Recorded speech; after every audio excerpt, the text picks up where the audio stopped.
Siapa menyangka di usia muda kau telah berjasa.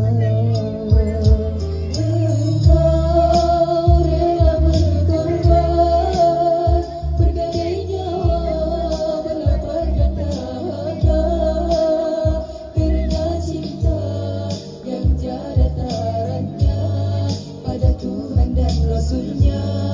Engkau tempuhi jua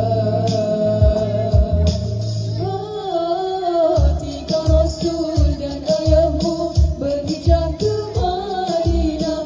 Mereka diterjang musuh lalu bersembunyi. Jika Rasul dan ayahmu berhijrah ke Madinah, mereka dikejar musuh lalu bersembunyi di dalam gua Sur.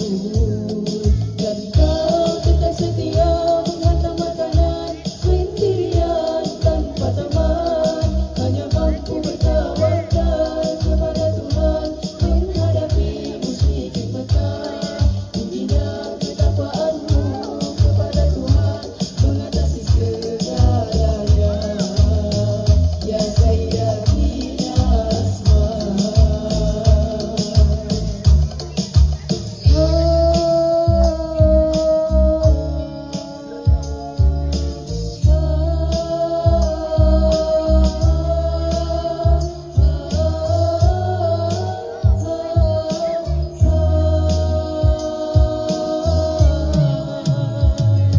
Sejarah berkata lagi kau remaja berjiwa berani menyusuri jalan penuh berliku demi memandu perjalanan Rasul.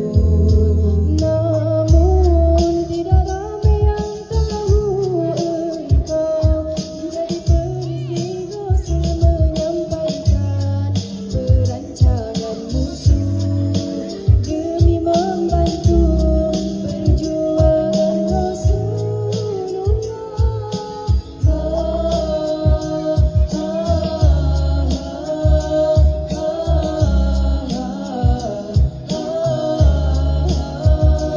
Ya Sayyidatina Asma Abu Bakar,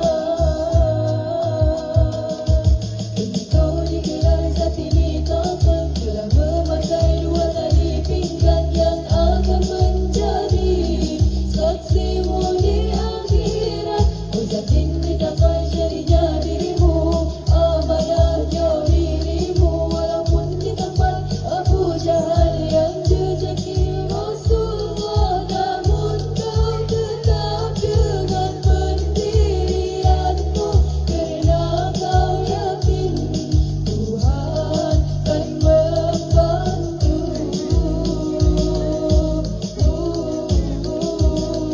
Dan kau tetap setia